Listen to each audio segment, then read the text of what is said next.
आज हम पढ़ेंगे मित्रों अजमेर का चौहान वंश का पार्ट 3। और पिछले पार्ट में हमने मित्रों विग्रह राज जो चतुर्थ था, बिसलदेव था, उस तक हमने अध्ययन कर लिया है। विग्रह राज के बाद की बात की जाए मित्रों तो देखिए, विग्रह राज के बाद जो शासक बना वह बना अपर गांगे, और अपर गांगे के बाद में पृथ्वीराज द्वितीय। तो अपर गांगे और पृथ्वीराज द्वितीय इन दोनों का कोई रोल नहीं था। उसके बाद में जो शासक बनता है सोमेश्वर चौहान।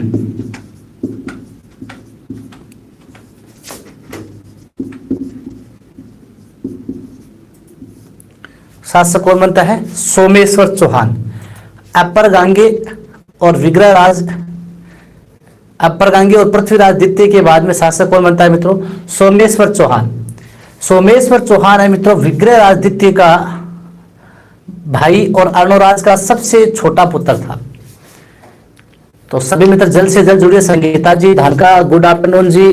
दाखा जी जाट कमेंट से वापस चले गई, कमेंट से का रिप्लाई।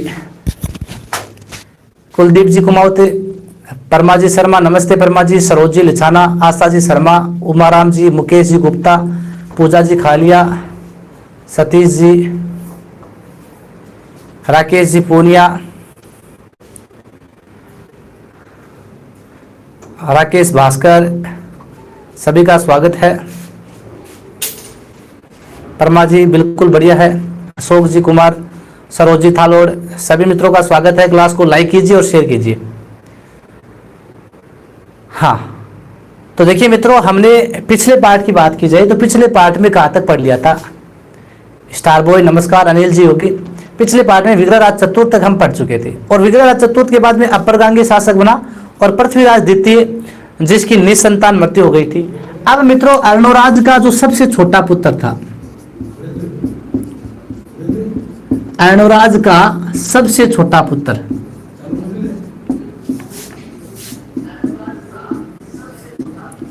सोमेश्वर चौहान, अर्णोराज का सबसे छोटा पुत्र,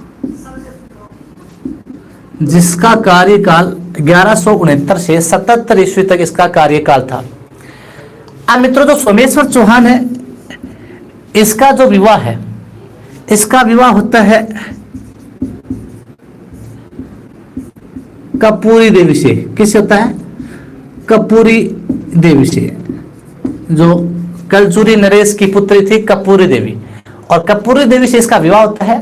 अर्णोराज की जो माँ थी, अर्णोराज की माता थी, सोमेश्वर चौहान की जो माता थी वो थी कांचन देवी। तो अर्णोराज ने जो गुजरात की राजकुमारी कांचन देवी से विवाह किया था, तो उस कांचन देवी और अर्णोराज की संतान थी सोमेश्वर। सोमेश्वर का विवाह है वो कुमारपाल ने करवाया था। हाँ, और कुमारपाल ने कलचुरी नरेश की पुत्री सोमेश्वर, इन दोनों की संतान कौन थी? कपूरी देवी व सोमेश्वर। कपूरी देवी और सोमेश्वर के कितने पुत्र हुए थे? दो पुत्र कौन कौन थे? एक तो पृथ्वीराज जो थर्ड है, पृथ्वीराज थर्ड, और एक हुआ था हरिराज। तो सोमेश्वर के 2 पुत्र हुए थे मित्रों। वीडियो रुक रहा है क्या? क्या हो गया? नेट प्रॉब्लम हो गई होगी। ये आपकी नेट प्रॉब्लम है मित्रों, वीडियो चल रहा है। क्या हो गया? नहीं चल रहा है क्या? सबका अटक रहा है। वीडियो रुक गया। ये नेट प्रॉब्लम आज यहां पर भी बारिश हो रही है। देखिए सुबह 1 घंटा से ज्यादा हो गया। सबके रुक गया या चल रहा है अभी तक? जल्द बताइए मुझे। चल रहा है क्या सैनी जी? वीडियो चल रहा है या रुक गया? हाँ या ना बताइए।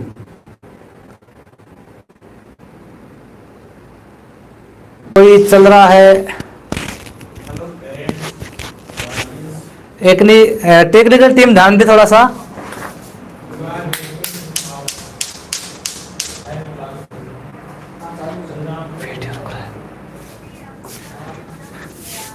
चल रहा है क्या वीडियो? देखिए अभी भी रुक रहा है। ये नेट प्रॉब्लम ही हो गई मित्रों, फिर तो वीडियो रुक रहा है। चल रहा है, हमारे तो चल रहा है मित्रों। आपके कोई नेट प्रॉब्लम हो गई होगी। आगे देखिए, अब मित्रों पृथ्वीराज और हरिराज दो पुत्र हुए थे।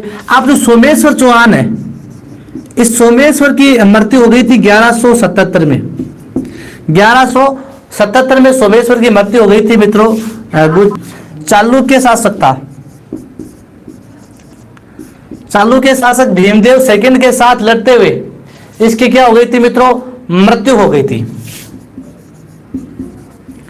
हमारे तो चल रहा है वीडियो, आपके कैसे नहीं चल रहा भाई? मेरे वाले फोन में एकदम क्लियर आ रहा है। अब आप सबके क्या प्रॉब्लम हो गई? मेरे वाले में एकदम क्लियर आ रहा है। हाँ, तो सोमेश्वर की मृत्यु है मित्रों गुजरात के चालुक्य शासक भीमदेव सेकंड के साथ। गुजरात सोमेश्वर चौहान की मृत्यु हो गई थी। तो देखिए सोमेश्वर चौहान का पूरी देवी और सोमेश्वर के दो पुत्र हुए, पृथ्वीराज और हरिराज। सोमेश्वर की मृत्यु चालुक्य शासक भीमदेव सेकंड के साथ लड़ते हुए 1177 में हो गई थी। मित्रों सोमेश्वर चौहान ने, तो सोमेश्वर चौहान ने अपनी खुद की और अपने पिताजी की मृत्यु बनाई थी। जो अपने पिताजी की मृत्यु पर अर्थात जो अर्णोराज थे उनकी और अपनी खुद की मूर्तियां बनाई थी। तो अर्णोराज व शिवम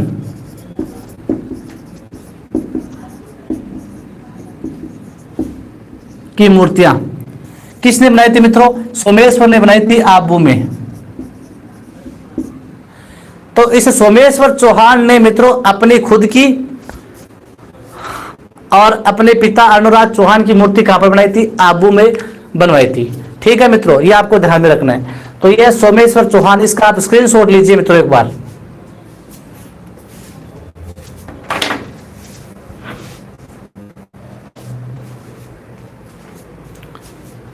वीडियो रुक रहा है।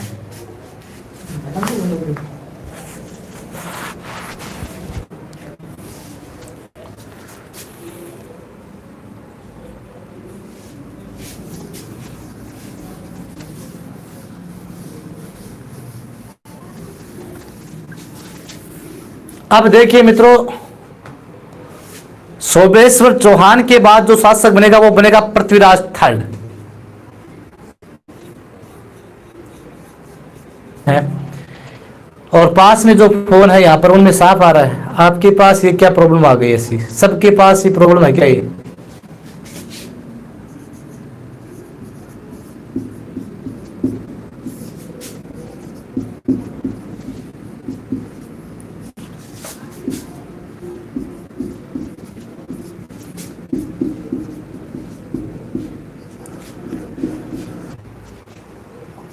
जगदीश जी,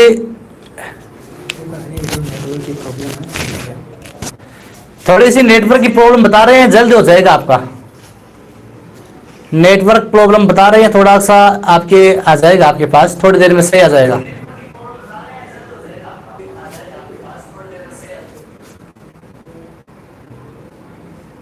तरफ मित्रों 1177 से 1192 ईस्वी इनका कार्यकाल था।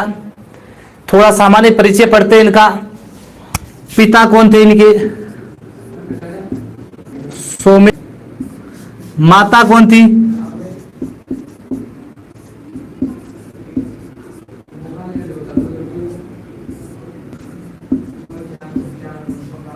कर्पूरी देवी। फिर हो गया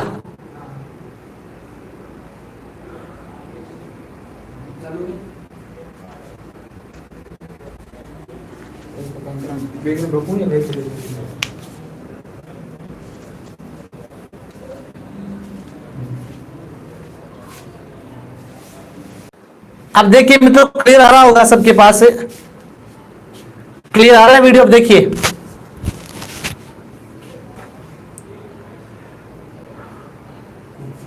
चलिए मित्रों आगे बढ़े। अब देखिए पृथ्वीराज तरतीब पढ़ रहे हैं हम। यहां से एकदम आपको एक एक बातें ध्यान में रखनी है मित्रों, एकदम क्लियर आ जाएगा। पिता है इनके सोमेश्वर चौहान, हाँ। माता है कर्पूरी देवी। इनका जो जन्म हुआ था वो हुआ था 1166 में अनहिल पाटल, गुजरात। अनहिल पाटन, गुजरात में इनका जन्म हुआ था। हाँ, सोमेश्वर अनहिल पाटन, गुजरात में। ठीक है, अब देखिए मित्रों, नेक्स्ट बातें करते हैं। जो कपूरी देवी है, ये कपूरी देवी पृथ्वीराज के प्रारंभिक वर्षों में, पृथ्वीराज के प्रारंभिक वर्षों में है, वो इसकी सरंक्षिका थी। पृथ्वीराज की सरंक्षिका अर्थात पृथ्वीराज है, वह जब शासक बना था मित्रों, तो ये 11 वर्ष की उम्र में शासक बना था। राज्याभिषेक वो हुआ था 1177 में, 11 वर्ष की उम्र में। तो 11 वर्ष की आयु में मित्रों पृथ्वीराज का राज्याभिषेक हुआ था। और जब ये अल्पवयस्क था तो इसकी माता कपूरी देवी ने जो शासन प्रबंध है उसका संरक्षण अपने हाथों में ले रखा था। शासन प्रबंध कौन संभाल रही थी? कपूरी देवी। तो पृथ्वीराज के प्रारंभिक वर्षों में शासन प्रबंध, प्रारंभिक वर्षों में संरक्षिका अर्थात शासन प्रबंध है, वो प्रारंभिक वर्षों में शासन है, प्रारंभिक वर्षों में किसने संभाला था? कपूरी देवी ने संभाला था। 1177 में इसका राज्याभिषेक हो गया था। अब बात करें पृथ्वीराज का जो घोड़ा था, उस घोड़ा का नाम क्या था? नाट्यरंबा। पृथ्वीराज के घोड़े का नाम क्या था मित्रों? नाट्यरंबा पृथ्वीराज का घोड़ा था। हाँ, इसके बाद में बात की जाए मित्रों पृथ्वीराज की उपाधि, हाँ, तो इसे कहते हैं दलपुंगल। दलपुंगल अर्थात विश्व विजेता।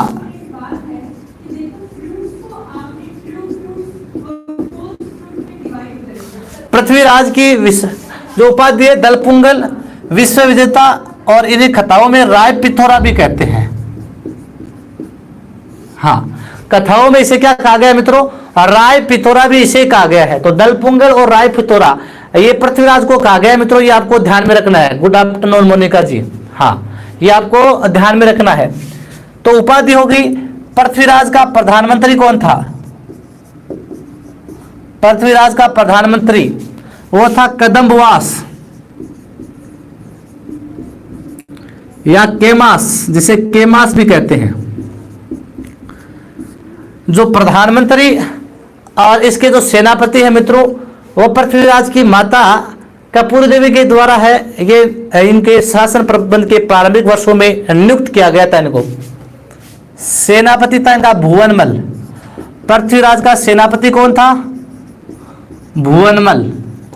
सेनाध्यक्ष कौन था? भुवनमल। तो मित्रों पृथ्वीराज का सामान्य परिचय पढ़िए एक बार, उसके बाद में आगे बढ़े। पृथ्वीराज तृतीय, जिसका कार्यकाल 1177 से 92 तक। पिता सोमेश्वर चौहान, माता कपूरी देवी, जो पृथ्वीराज के प्रारंभिक वर्षों में संरक्षिका थी।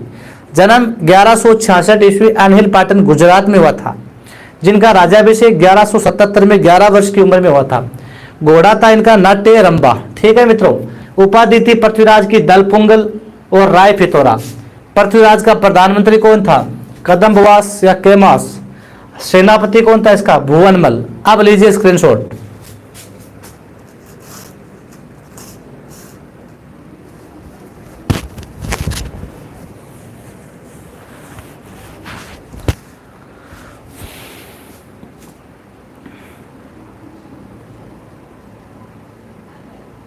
चले,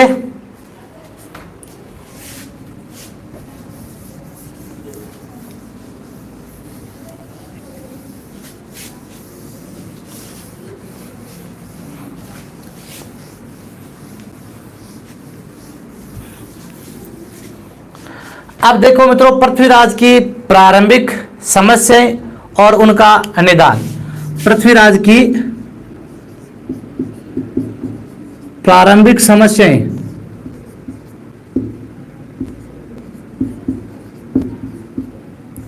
व उनका निदान।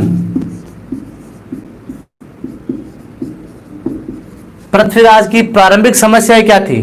तो पृथ्वीराज जब शासक बना था मित्रों, तो पृथ्वीराज के चाचा अपरगांगे और उसके जो चचेरे भाई थे नागार्जुन। तो चाचा अपरगांगे और चचेरे भाई कौन थे? नागार्जुन। इन्होंने है वो शासन को हथियाने के लिए है पृथ्वीराज पर आक्रमण कर दिया था। तो पृथ्वीराज के जो आक्रमण किया था मित्रों, ये लगभग 1178 ईस्वी के आसपास, एक वर्ष के बाद में ही। तो पृथ्वीराज तो लगभग 12-13 वर्ष का था उस समय। तो इस समय पृथ्वीराज का जो प्रधानमंत्री था कदम्बवास या केमास, तो इस कदम्बवास व केमास की सहायता से है पृथ्वीराज ने अपने चाचा अपरगांगे और चचेरे भाई तो नागार्जुन थे, उनका है आक्रमण, उनके आक्रमण को असफल किया अपने प्रधानमंत्री केमास की सहायता से। तो पृथ्वीराज के प्रारंभिक दिनों में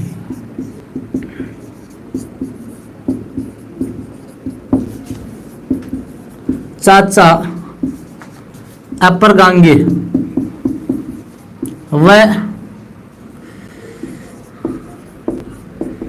चचेरे भाई नागार्जुन ने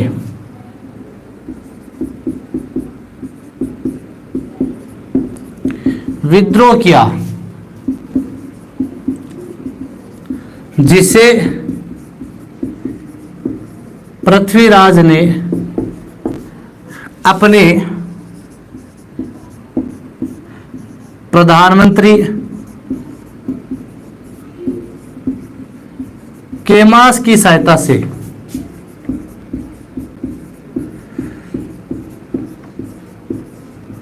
दबा दिया।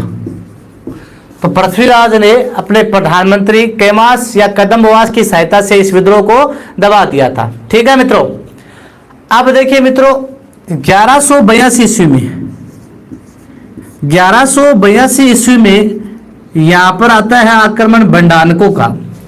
1182 ईस्वी में मित्रों सतलज प्रदेश से जो भंडानक जाति आती है, सतलज प्रदेश से आने वाली भंडानक जाति है, उस भंडानक जाति का विद्रोह का दमन किया। और कहते हैं कि उन भंडानकों ने गुरुग्राम, जो गुड़गांव हरियाणा वाला क्षेत्र है, वहां पर भंडानकों ने है अधिकार कर लिया था। और राजस्थान के अलवर, भरतपुर और जो मथुरा के आसपास का क्षेत्र है, उनके है उस पर अधिकार करना चाहते थे। तो भंडानक है ये अलवर, भरतपुर और मथुरा वाले क्षेत्र पर अधिकार करना चाहते थे। और इन भंडानकों का जो विद्रोह है, उस भंडानकों के विद्रोह को है दबा दिया था किसने?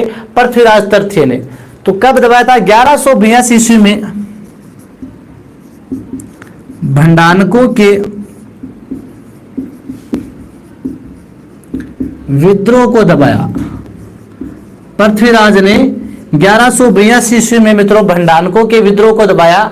जो भंडानक है मित्रों सतलज प्रदेश से आए थे और अलवर, भरतपुर वाले क्षेत्र पर ये अधिकार करना चाहते थे। हाँ ठीक है। अब देखिए मित्रों पृथ्वीराज का जो प्रधानमंत्री कौन था? केमास। अब जो प्रधानमंत्री केमास है, इसका जो शासन प्रबंध है, इस शासन प्रबंध पर धीरे धीरे वर्चस्व बढ़ता जा रहा था। इसलिए पृथ्वीराज ने क्या किया कि पृथ्वीराज को लगा कि ये केमास या जो कदम्बवास है, ये अपनी पकड़ है वो अपने शासन प्रबंध पर न जमा ले, कहीं न ये शासक न बन जाए। इसलिए पृथ्वीराज को इस पर डाउट होने लगा, शंका होने लगी। तो पृथ्वीराज ने इस कदम्बवास या केमास की हत्या करवा दी। पृथ्वीराज का एक सामंत था प्रताप सिंह। पृथ्वीराज का सामंत कौन था? प्रताप सिंह। हाँ स्वागत है जोरावर सिंह जी आपका। तो पृथ्वीराज का सामंत था प्रताप सिंह। उस प्रताप सिंह के सहयोग से मित्रों इस प्रधानमंत्री केमास की है पृथ्वीराज ने क्या करवा दी मित्रों? हत्या करवा दी।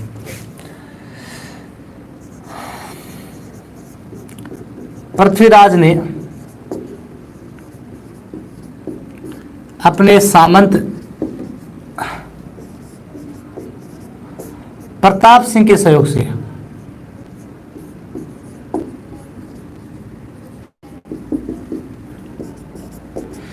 प्रधानमंत्री केमास की हत्या करवाती है।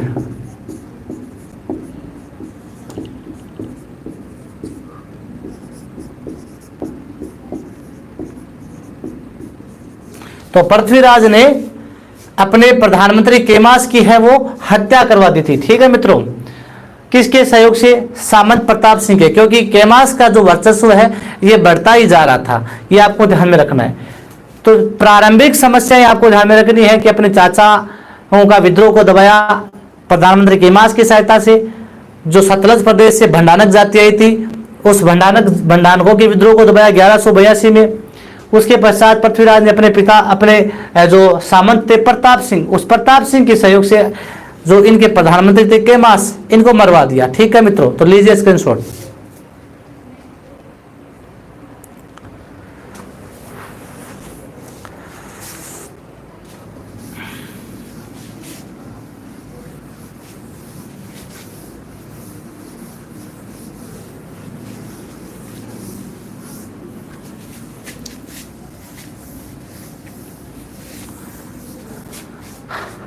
अब देखिए मित्रों, पृथ्वीराज व चंदेल वंश। और मित्रों, पृथ्वीराज के समय चंदेल वंश का जो शासक था वह शासक कौन था? परमादिदेव।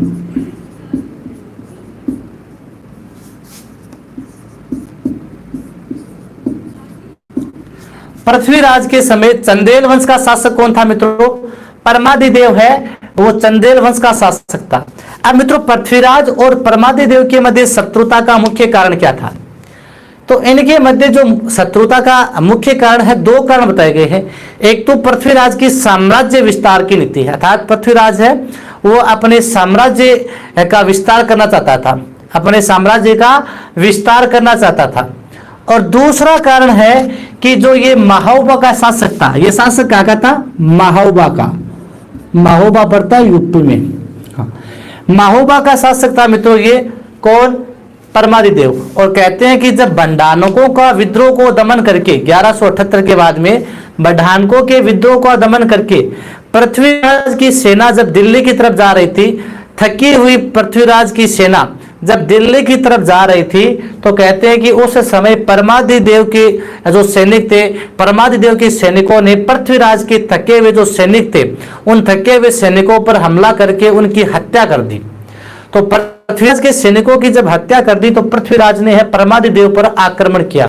और पृथ्वीराज और परमादिदेव पर आक्रमण किया, वो किया था 1182 में। 1182 में जो महोबा का शासक कौन था? परमादिदेव था। अब परमादिदेव पर आक्रमण किया, तो इस समय मित्रों इस परमादिदेव के दो सेनापति थे,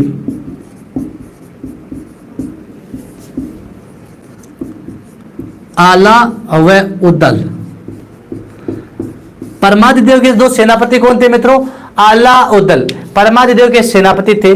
और ये आला और उदल मित्रों 1182 से पहले की बात है कि अपने स्वामी परमादिदेव से है किसी बात से लेकर इनमें क्या बन जाती है? अनबन हो जाती है।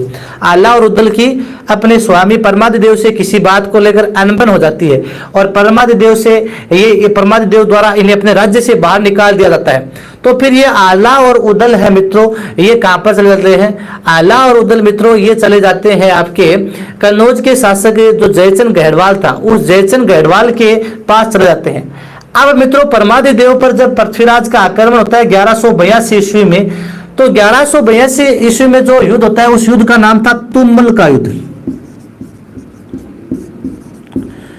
अब इस समय परमादिदेव को अपने सेनापतियों की याद आई। अपने सेनापति कौन थे? आला और उदल, इनकी याद आई।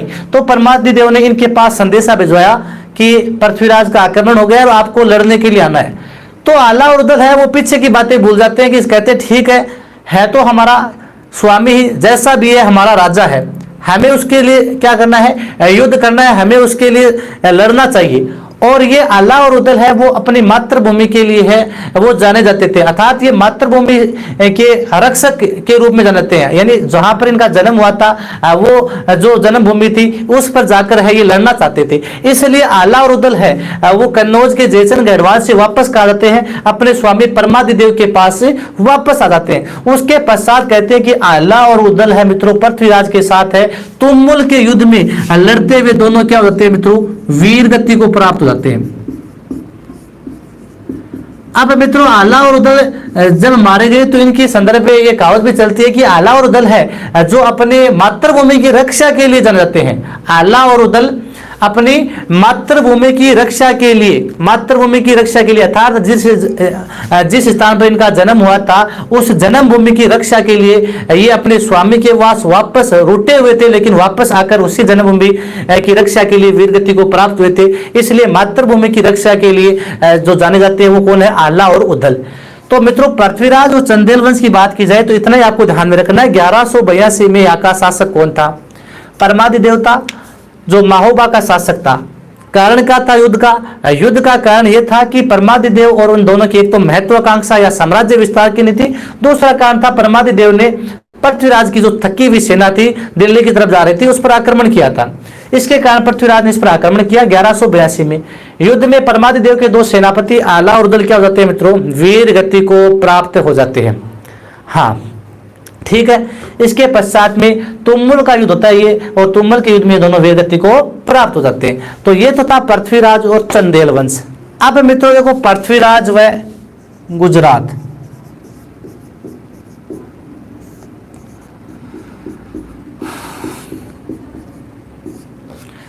पृथ्वीराज व गुजरात, और गुजरात में कौन सा वंश था मित्रों, चालुक्य वंश।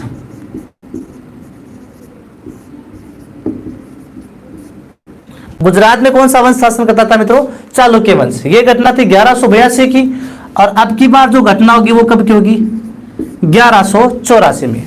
अब मित्रों पृथ्वीराज ने गुजरात पर आक्रमण क्यों किया था, गुजरात पर पृथ्वीराज ने आक्रमण क्यों किया था, तो इसका कारण देखो एक कारण नहीं था, मैं आपको अलग अलग सोर्स के अनुसार बताऊंगा। एक तो कारण ये हो गया कि जो पृथ्वीराज के पिता थे, पृथ्वीराज के पिता सोमेश्वर चौहान है, उनकी मृत्यु, पृथ्वीराज के पिता सोमेश्वर चौहान की मृत्यु वो किसके साथ लड़ते हुए थी, गुजरात के चालुक्य शासक भीम सेकंड के साथ। ठीक है मित्रों, एक तो अपने पिताजी की मृत्यु का बदला लेना, ठीक है। दूसरा है मित्रों इनकी महत्वाकांक्षा, जो गोपीनाथ शर्मा है, गोपीनाथ शर्मा युद्ध का कारण क्या बताते हैं, दोनों की साम्राज्य विस्तार की नीति। हाँ, दोनों की साम्राज्य विस्तार की नीति। स्वागत है पंडित जी आपका। इन दोनों की साम्राज्य विस्तार की नीति। गोपीनाथ शर्मा कहते हैं कि पृथ्वीराज एक महत्वाकांक्षी शासक था और भीमदेव ये भी एक महत्वाकांक्षी शासक था। दोनों ही अपने अपने महत्वाकांक्षाओं के हैं लिए जाने जाते थे, अपने अपने राज्य का विस्तार करना चाहते थे। इस कारण दोनों में क्या हुआ था, युद्ध हुआ था। एक कारण मैंने आपको बता दिया है, वो कारण था कि इसकी भीमदेव ने पृथ्वीराज के पिता है किसकी हत्या कर दी थी, सोमेश्वर की हत्या कर दी थी। अब मित्रों एक कारण है पृथ्वीराज राजस्व के अनुसार, किसने लिखा,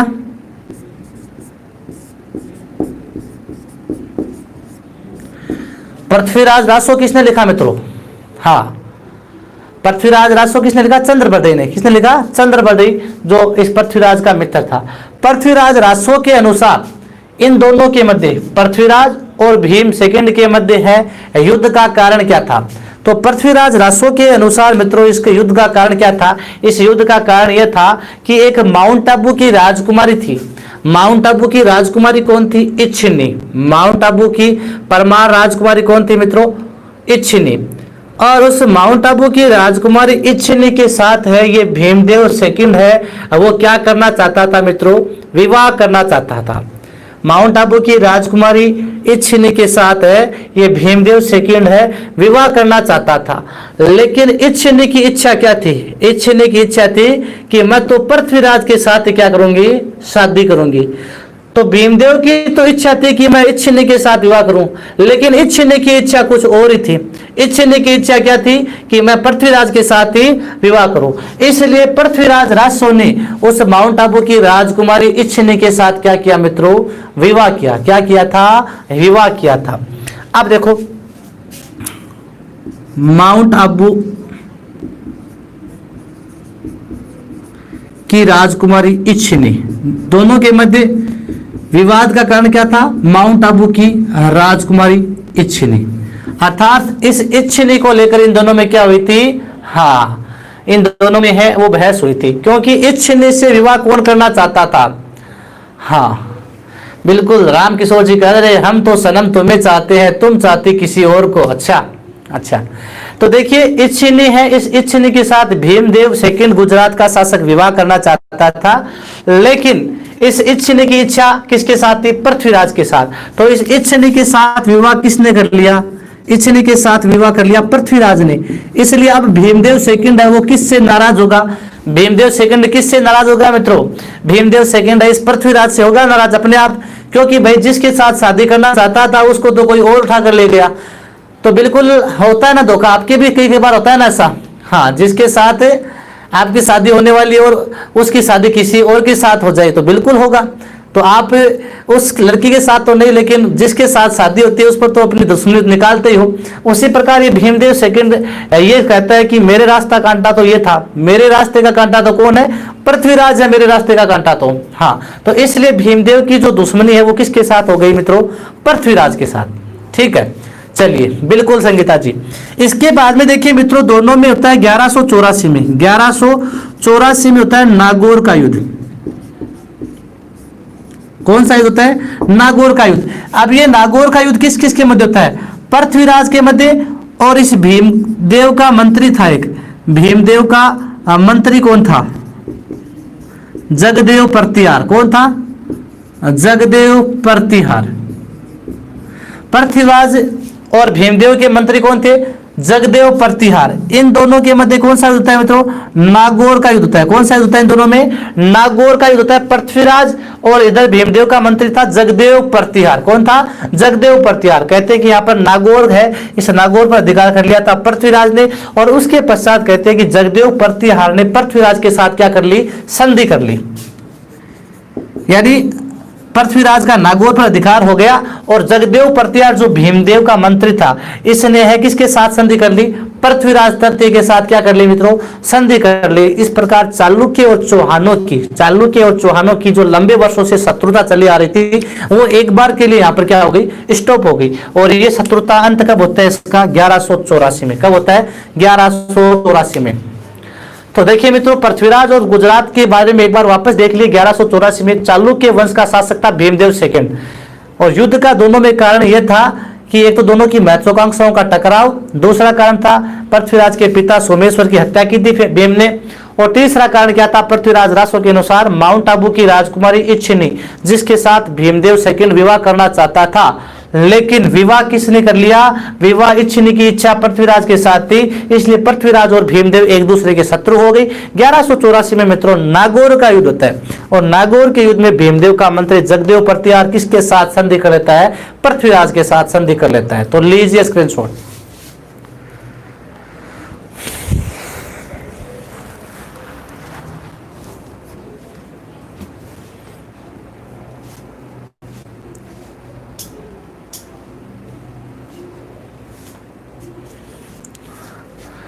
चलिए आगे।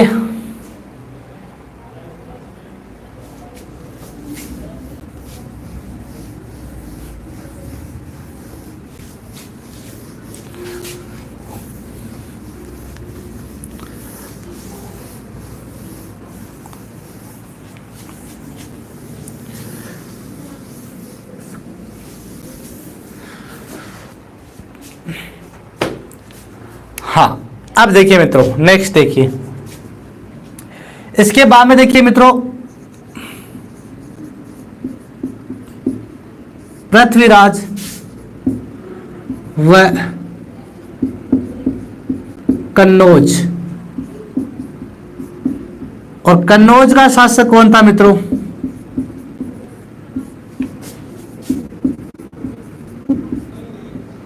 जयचंद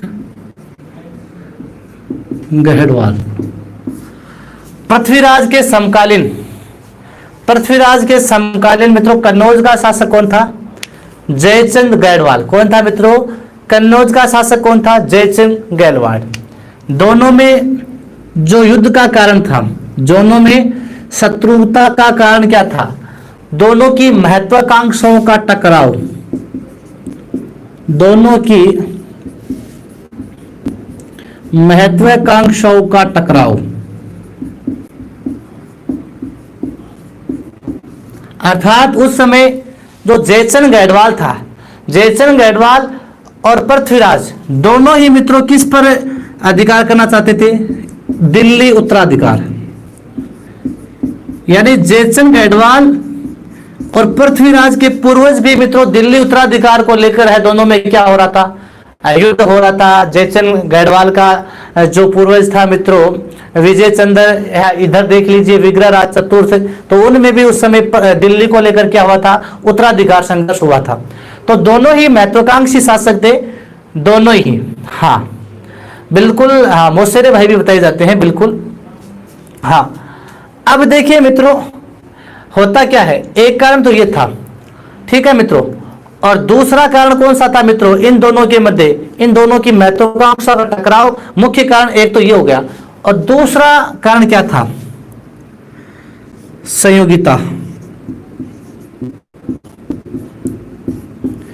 पृथ्वीराज और जयचंद गढ़वाल के मध्य वैमनस्यता पैदा करने का एक प्रमुख कारण माना गया है, वो कौन सा है, संयोगिता। और संयोगिता का जो प्रमुख कारण माना गया है वो पृथ्वीराज रासो के अनुसार, पृथ्वीराज रासो के अनुसार इन दोनों के मध्य, पृथ्वीराज रासो के अनुसार इन दोनों के मध्य जो युद्ध का कारण था वह कौन थी, संयोगिता। अब मित्रों होता क्या है कि जो जयचंद गढ़वाल है, ये जयचंद गढ़वाल है पृथ्वीराज का उस समय है विद्रोही था, उस समय इन दोनों की बनती नहीं थी आपस में। तो जयचंद गढ़वाल है इस पृथ्वीराज तृतीय को अपमानित करने के लिए, हाँ पृथ्वीराज को अपमानित करने के लिए जयचंद गढ़वाल क्या करता है मित्रों, इस संयोगिता का अपनी पुत्री का क्या रचवाता है, स्वयंवर। जयचंद गढ़वाल ने पृथ्वीराज को अपमानित करने के लिए अपनी पुत्री संयोगिता का क्या रचाता है मित्रों, स्वयंवर रचाता है। स्वयंवर अर्थात इस स्वयंवर के माध्यम से किसी भी लड़की को अपनी पसंद के, जो भी पसंद का लड़का होता है उसके गले में वरमाला डालने का अधिकार है, यानी एक वरमाला दी जाती है, और वरमाला जो भी उसका पसंद का लड़का होता है उसके यानी राज दरबार लगाया जाता है, और उस राज दरबार में जिसके गले में ये माला डाल देती है वही उसका जीवन साथी होता है, ठीक है। उस द्वारपाल के स्थान पर इस जयचंद गढ़वाल ने पृथ्वीराज की एक मूर्ति खड़ी कर दी। जयचंद गढ़वाल ने पृथ्वीराज की एक मूर्ति कहां पर खड़ी कर दी, हाँ द्वारपाल के स्थान पर। नहीं चल रहा है क्या वीडियो, प्रॉब्लम वापस आ गई वीडियो वाली, रुक गया,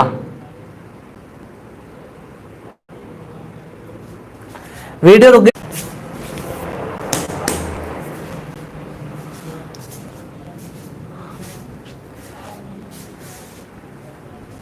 क्या हुआ, वीडियो रुक गया क्या मित्रों, चल रहा है क्या रामलाल जी?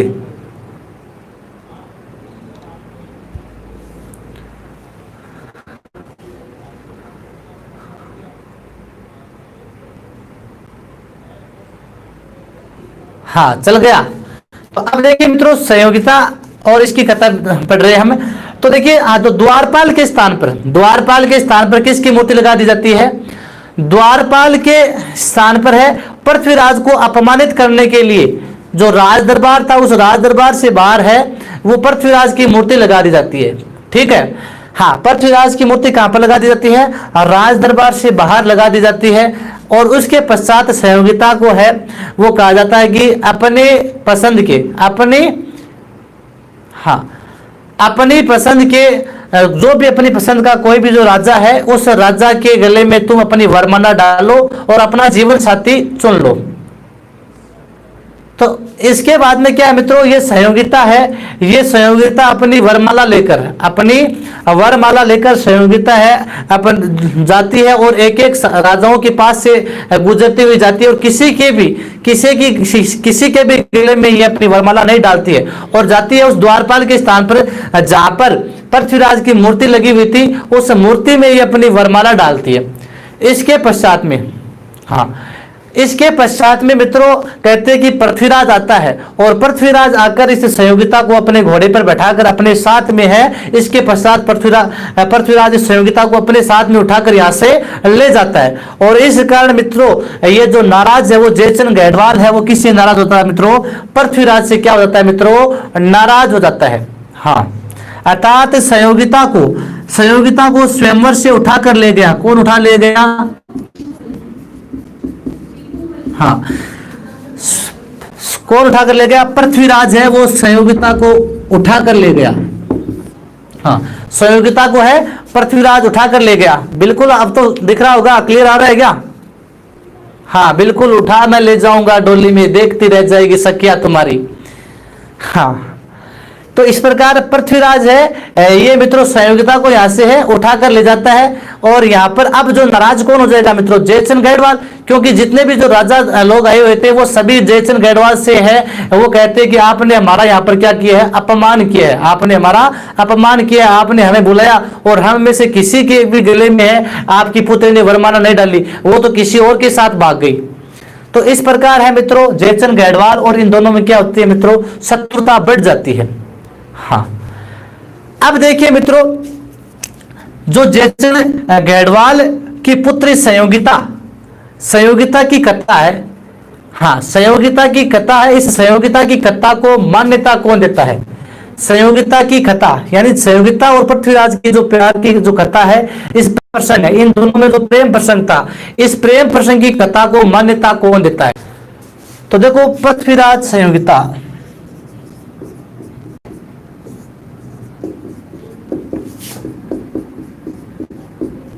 पृथ्वीराज व संयोगिता की कथा को मान्यता कौन देते हैं? पृथ्वीराज और संयोगिता की कथा को मित्रों मान्यता कौन देते हैं? मान्यता देते हैं डॉक्टर दशरथ शर्मा। डॉक्टर दशरथ शर्मा और एक इतिहासकार है सीवी वेद। डॉक्टर दशरथ शर्मा और सीवी वेद, इसके अलावा पृथ्वीराज रासो तो है ही। डॉक्टर दशरथ शर्मा और सीवी वेद भी, डॉक्टर दशरथ शर्मा और सीवी वेद भी मित्रों इन दोनों की कथाओं क्या देते हैं? मान्यता देते हैं। डॉक्टर दशरथ शर्मा और इतिहासकार सीवी वेद, इतिहासकार सीवी वेद है, ये भी किसकी कथा को मान्यता देते हैं? पृथ्वीराज और संयोगिता की कथा को है मान्यता कौन देते हैं? डॉक्टर दशरथ शर्मा और सीवी वेद, पृथ्वीराज रासो के अलावा। इसके अलावा इस कथा को मान्यता कौन नहीं देता है?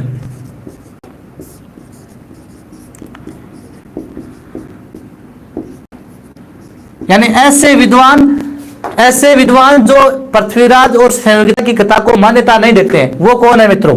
तो पृथ्वीराज और संयोगिता की कथा को मान्यता नहीं देने वाले विद्वान कौन है मित्रों? तो वो कौन है मित्रों? तो देखो, एक तो आपका आता है डॉक्टर त्रिपाठी। कौन आता है?